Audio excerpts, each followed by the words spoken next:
Michael Jackson 150 साल जीना चाहता था। किसी के साथ हाथ मिलाने से पहले दस्ताने पहनता था, लोगों के बीच में जाने से पहले मुंह पर मास्क लगाता था।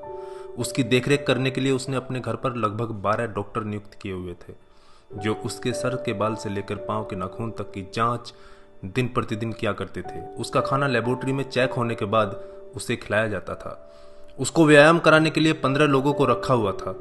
माइकल जैक्सन अश्वेत था। उसने 1987 में प्लास्टिक सर्जरी करवाकर अपनी त्वचा को गोरा बनवा लिया था। अपने काले माँ बाप और काले दोस्तों को भी उसने छोड़ दिया। गोरा होने के बाद उसने गोरे माँ बाप को किराए पर लिया और अपने दोस्त भी गोरे बनाए। शादी भी गोरी औरतों के साथ की। नवंबर 15 को माइकल ने अपनी नर्स डेबी रो से विवाह किया, जिसने प्रिंस माइकल जैक्सन जूनियर और पेरिस माइकल कैथरीन को जन्म दिया। वो 150 साल तक जीने के लक्ष्य को लेकर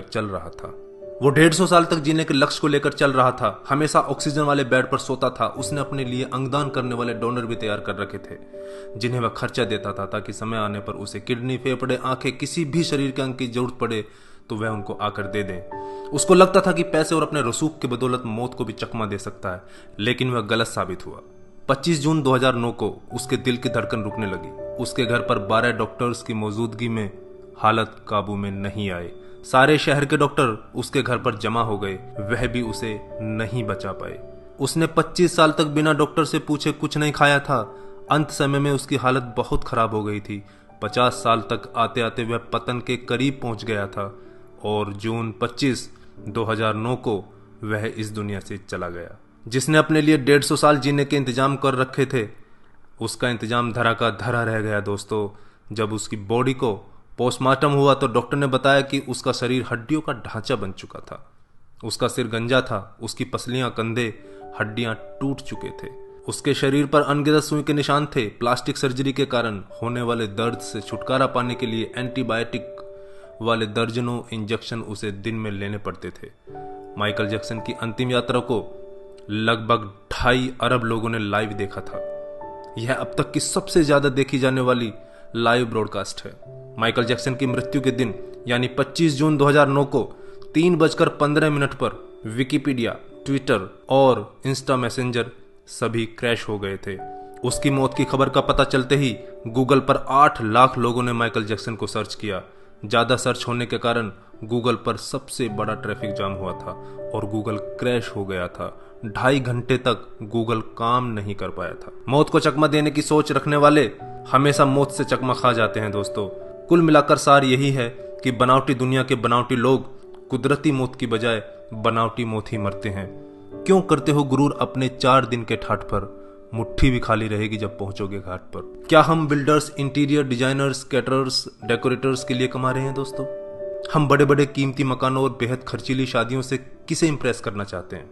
क्या आपको याद है कि 2 दिन पहले किसी की शादी में आपने क्या खाया था? जीवन के प्रारंभिक वर्षों में क्यों हम पशुओं की तरह काम करते रहते हैं और काम में जुटे रहते हैं?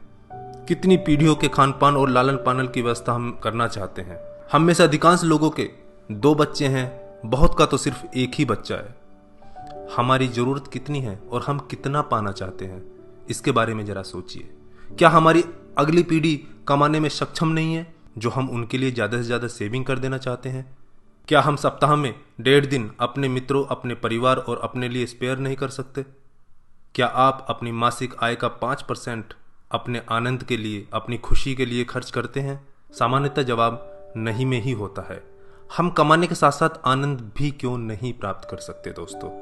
इससे पहले कि आप स्लिप डिस्क का शिकार हो जाएं, इससे पहले कि कोलेस्ट्रॉल आपके हार्ट को ब्लॉक कर दे, आनंद प्राप्ति के लिए समय निकालिए मेरे दोस्तों। हम किसी प्रॉपर्टी के मालिक नहीं होते, सिर्फ कुछ कागजातों, कुछ दस्तावेजों पर अस्थायी रूप से हमारा नाम लिखा होता है। अगर भगवान ऊपर है तो वो हमें देखकर हंसता होगा।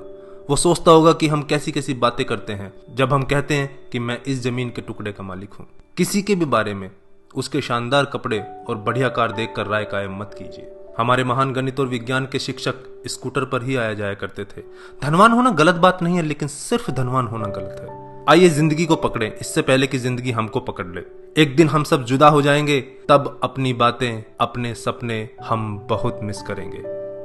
दिन, महीने, साल गुजर जाएंगे, शायद कभी कोई संपर्क नहीं रहेगा। एक रोज हमारी बहुत पुरानी तस्वीर देखकर हमारे बच्चे हमसे पूछेंगे कि तस्वीर में ये दूसरे लोग कौन हैं। तब हम मुस्कुराकर अपने अदरस आंसुओं के साथ बड़े फक्र से कहेंगे, ये वो लोग हैं जिनके साथ मैंने अपने जीवन के बेहतरीन दिन गुजारे थे। मेरे दोस्तों, जीना सीखिए। धन्यवाद। जय हिंद।